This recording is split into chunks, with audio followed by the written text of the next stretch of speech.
I'm from the Portland Mercury, and like most of you, you guys just cheered the Mercury? Is that the first and only time that's ever happened? Like most of you, I'm a huge fan of the Guild, both the webseries and the comics. And so when they asked me, they kind of gave me the pick of the panels when they asked me what I want to moderate, and this is the one I picked. Because the chance to talk with these guys on stage about the comics and the show, I couldn't turn it down. Even when my girlfriend was like, so have you ever moderated a panel before? And I was like, nope, don't care. So let's just get started with these guys. I'm really stoked. I think it's going to be a fun panel. Please welcome Amy Okuda, aka Tink.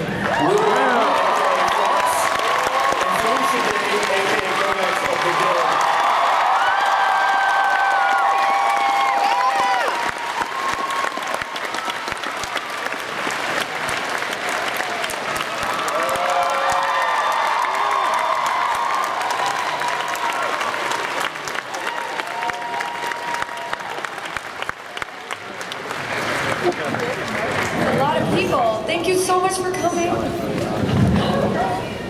I love you too. Just you though. Are you? You can't sit next to me. Apparently, I got the clown chair that has one. Yes. Your favorite. Nice try. All right, so can you guys? Taking notes here? We're good. Yeah, we're good. Let's fucking do it. Mr. President? Okay. So we're going to start with just a couple of questions I'm going to ask you guys, and I imagine you guys will ramble on and take it in a whole different direction. That's nice. Prejudging us. We talk a lot. You talk a lot. So do you. Yeah, so this is going to go great. And then after about 15 minutes, I'm going to open up to you guys to ask questions. So don't ask any stupid questions. Penis. Thanks, Will. Very professional. Aren't you guys glad you came? 12-year-old. That's not even one of my better drawn wieners. Really. Are you done over there? Yeah. He's done. Okay, cool. His bit is over. I'm waiting to see what he's drawing next. I have a hunch what it's going to be. So the first thing I wanted to ask you guys is web show, shown on the web, about people playing on the web, promoted online. All you guys have pretty strong online personas. And then you come here, where it's people in real life, and some of them are dressed up like you. I imagine it's weird, but how weird is it? I mean, it's not weird. No, it's awesome. The judgment thing, Eric. Passive aggressive. Sorry, weirdos. It's amazing. Like, this is a show that still is shooting in my garage. We've never paid for like billboards or advertising or anything, and the fact that we have this crazy huge room and like we're being cosplayed with iconic characters, you know, like next to, I mean, Batman, and like it's just an amazing feeling. It really makes me I'm proud of what I do every day, which is basically do this. Yeah, at Gen Con last year, a couple came up and they were dressed as Codex and Fox, but the girl who was dressed as Codex was like a fetish Codex. She had built her costume out of like latex and rubber. That was weird. If by weird you mean font. And there's a Tink here. Are you here? Because you actually look better than this Tink. Oh, wow. Wow. I tweeted it and said that she puts me to shame, but it's not true. You can't say that. I could say that, but you can't. Okay, no, you're right. I'm very offended. I meant her costume was a higher quality boot than we had on you. Yes, I agree. She's gonna be happy to hear that. Oh God. It was painted purple, and after all the dancing and everything, like there's cracks in my boots already. Yeah, but initially they were organically purple. We couldn't find purple boots at the time. This is going on too long, and I'm digging a hole. All right. Cracks in my boots is my Lady Gaga cover band.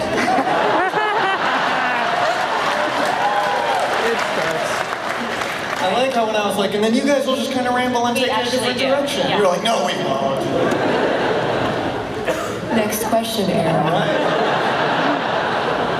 So my next question is for Will and Amy, which is, no offense to you guys, but you kind of play jerks on the show. Lovable jerks. The jerks. There's nothing lovable about Fox. I wouldn't say I'm lovable either. Really? Okay, so we'll just go with jerks? Not at all, yeah. I would take out the lovable. Okay. Okay. I'm sorry to have offended you with the lovable part. It's okay. But how much say do you guys have in those? How much say do you guys have in your characters? 0. Felicia Day is a very powerful dictator. She's trying to take over the world and will not listen to what anyone else says. That is so not true. I'm just kidding.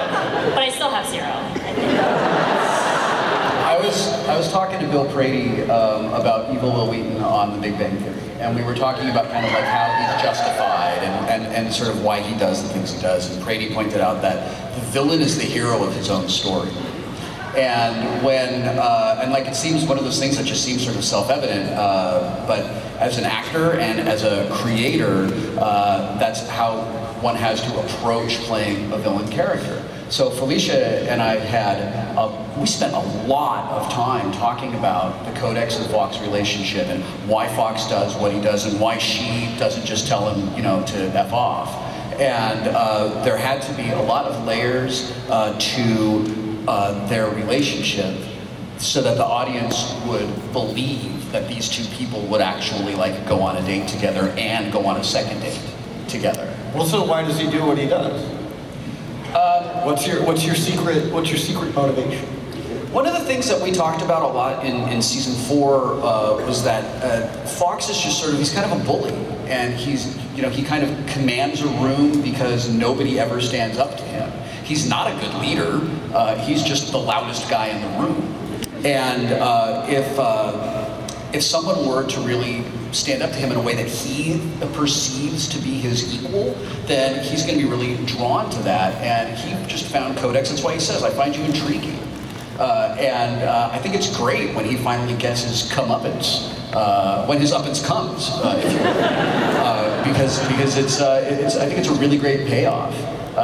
He's just, I think at his core, like all douchey guys like that, is just insecure and tries to paper over his insecurities with a lot of intelligent sounding stuff. And like, who wouldn't be attracted to Codex? Yeah, a lot of people. Wow, that was a lot more insightful than my answer. Wow. Live up to that. I can't. It's Will Wheaton. I can't beat that. Oh, sorry. Okay. Well, good try. Yeah, all right. We can move on. All right. Why am I here? Because you're pretty. And smart. And smart. Amy is really smart. We were just talking about like she gets smart I am. No, it's true. You have a really high GPA, which people wouldn't necessarily guess, but you're. No, we were talking about sometimes Amy gets flack for being at conventions and not being like a traditional geek. Like she doesn't game as much, you know, in traditional gaming. She might play some casual stuff, and you know she's very well coordinated, which I could never aspire to.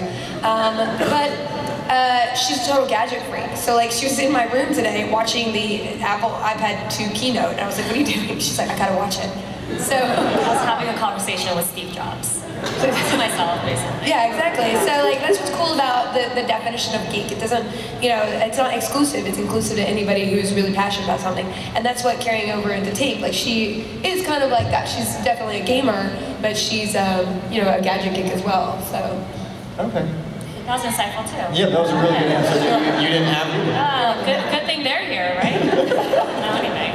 But so, talking about all the stuff that goes into these characters behind it, you still got episodes that are, what, top out at 5-6 minutes? I think our longest episode's like 8. It was like a finale episode. So. Yeah. So that's a lot of stuff to cram in, and these things feel dense. I mean, they're like, it's so hard to watch, I can't figure out everything.